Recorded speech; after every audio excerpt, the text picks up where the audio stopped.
Yeah, my people, you get waiting concern only Biafran people when I want to chook my mouth inside, you know. I'm not always in the habit of you know, dabbling into some controversial issues or dragging things or things that can bring discord and disunity among Biafran people, despite the agitating group. And you see, it's about this man, Magnus Oraka. This is a man I know for quite a long time. We deliberated on the Biafra in view, which we all agree and aspired it to be a Biafra that is accommodating, a Biafra that is a respecter of human rights, and also a Biafra that will ensure that all the ethnic nationalities within the boundaries of Biafra will have their indigenous identity well defined, their territory, having their own autonomous, you know, region, governing themselves like confederation, just like the way we were before the colonial masters came. So after that deliberation, this man came on board. Even I had to open up a playlist for him, talking about Get Sense. His passion is unquestionable. His belief in Biafra, despite coming from the south region of the whole so-called Nigeria. So the man is passionate, trying to convince his own people, his own brothers, on the need to embrace Biafra. Let me tell you this. Before now, it is almost very difficult for you to convince an average Niger Deltan to believe in Biafra. Even the Igbo Niger Deltans, they don't even believe they are Igbos, much more of believing that they are Biafrans. But this man have been on the campaigning, mobilizing, educating and sensitizing their people on the need for them to embrace Biafra. But what did he get? Insult, heartbreak, name calling, and the rest of them. It's uncalled for. I have been a victim of what he's talking about. In fact, I don't need to dabble into much words. I want you to listen to him and, you know, ponder on what he said, because we just have to fix this if truly we want our freedom. We are talking about divide and rule while dividing ourselves the more. Now watch him. I'll be right back. Something is building up on social media, particularly on my page, and I feel if I don't address it now, the end might not just be good for everybody. And misconceptions about two parties are better addressed so that there will be better understanding. Now, there are things I need to make very, very clear here. I am not looking for popularity. I don't need it. This thing I am doing, ever since I started it, has been more of a bane for me than comfort. I grew up having a lot of houses as my friend. I don't have any today. And I grew up not having close relationship with Igbos. Today I have most of them as my friends. And like I said before, I've met some very good ones, and I've also met some very infuriating ones. Now, this whole idea that when I make a video, people tell me, Nnamdi Kanu have said it, Nnamdi Kanu have said it. And then I'm envious, I'm jealous, I'm envious. How can I be jealous or envious of somebody I've not met? I've not had any dealings with him. I don't know how he looks like. I only see about his picture. I've come across his lectures, and I like what he's saying. I respect his intellect. The man has great knowledge, but does not have all the knowledge in the world. I have lived with the Hausa man. I live with them and I know them very, very well. I don't have any record of where Nnamdi Kanu has stayed with the Hausa man. So there's a limit to how much he knows about these people. I know about them. So I'm not in competition. I'm only adding my own light to the whole problem. So it is not left for you, the listener, to pick here and pick there and add things together. Now, this idea that members of certain certain organization have decided to be on the lookout on social media to attack anything that seems to be in divergence with a particular individual. It's not going to help us. It will not help us. And quite frankly, if you think that is the way you want to go about this struggle, I want to say go ahead. I'm only concerned because if today there is an altercation between the Igbo man and the Aboki man, and I'm living here in the north, and they stop me, I cannot tell you that, no, I'm not inside this matter, I am not Igbo. That will not help me, because as far as they are concerned, I am Igbo as well. And I've been trying very, very hard to send this message across. I am in my friend's office. He is an Urobo man. And I'm just asking him. He said, no, he's South-South. I tried to convince him that he's not South-South. He said, no, he's South-South. I said, and you are saying, I told him that you are smiling at your stupidity. He's my brother. That a name given you by an Aboki man, you are struggling to defend it. Because they've entered your mind to tell you that you are not Southeast. So that the Igbo man, ask your enemy. These are the things I do when you are not there. He said he doesn't want his face to be on this screen. I would have said, turn the camera, you see him. He's still smiling. You can see somebody struggling to imbibe a name given to him by the caliphate with an intention to split us. These are the things I do. And then you have people coming to my wall telling me that Nnamdi Kanu has said it. I should go and listen to Nnamdi Kanu. I should know it. Is this? I have no. When I started this thing, I don't call names. I don't call people's names. To my wall, bringing them Nnamdi Kanu. I've said now, am I in competition with? I am not in competition with anybody. I am not envious of anybody. If you want to go about killing every other voice, if this is what Bruce Blue Jack went through, then he is right for his anger. If this is what Asari Dokubo saw, then he's right for his anger. If this is what Tony Nadi saw, then he's right for his anger. Because you cannot go about attacking everybody and I say everybody must be. When you say everybody must do this, the last time I checked, that is autocracy. You must allow people to air their opinion, free of coercion, free of intimidation. Everybody must not see the same thing in one light. Everybody has different views. Everybody has different perspective to a variety of issues. So when you say you're on social media, let me tell you, how do you even want to start a struggle when you are fighting your neighbors? How do you want to start winning a struggle when you have started targeting your neighbors? So this thing must stop. But let me tell you, look at my eyes.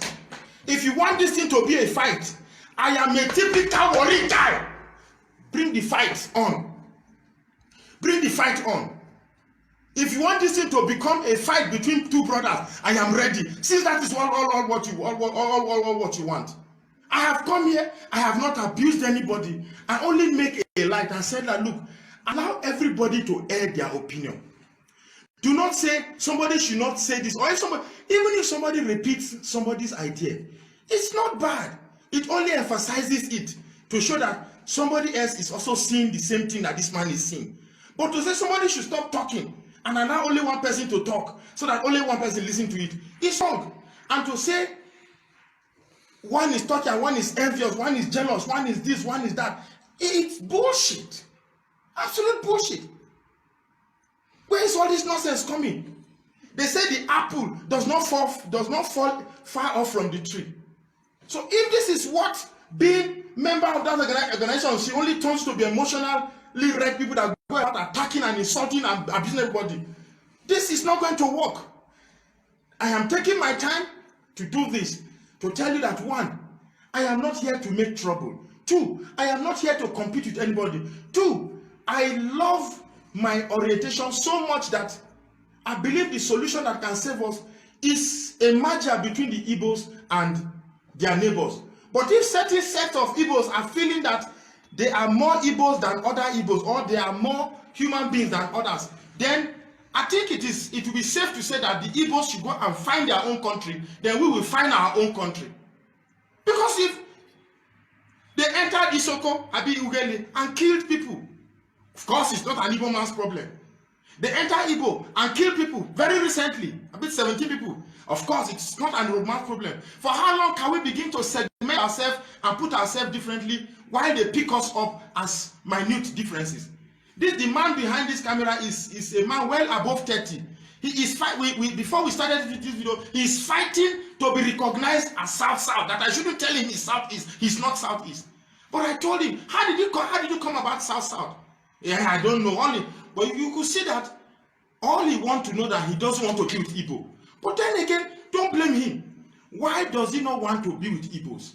It's because of this attribute of you want to show everybody that everybody is nothing. You know everything only is Sabi and pass. So I think this thing is not going to take us anywhere. If you want me to start, if you think popular, what I want me popular to, do you know how much risk I put myself on by showing my face on screen? You say, are they popular for what? Popular to expose myself to danger. Is that how to look for popularity? Do you know how much risk you are in Russia doing video? Nobody can come to Russia and arrest you. You are in America doing video. Nobody can come to America to arrest you. I am here in the front of the battleground making this thing, and you say I'm envy. What envy? Envy of who? Everybody there in lane. Are they contented with where I am? I'm very contented where I am. I'm not looking for big money. Just small to live my simple life and enjoy myself. So if you want to drag a battle line for fight, I am ready. I have not read the comments. Later I'll read the comments. And believe me, if this is a fight you want, we'll go to. I'll use the same medium to tell these people that everything that you people are going about is a scam, is a lie, just to deceive people. How can someone like me come find it very, very hard? I have been in quarrel with my own people. Even if not the fact that this guy is my younger one and he will be angry with why I told him. But this is truth. Here's an Yoruba like me. I'm trying to convince him that he's not from South. There's nothing like South. He's from South. He said no, he's not Southeast. And then with characters like this, why would anybody even want to agree that he's South? So this thing don't be like this. Okay, make una form una own South. We go the form. I be in South. I be Niger Delta. We will go find. Oh, I did joke. You understand me? I still believe in what I believe in.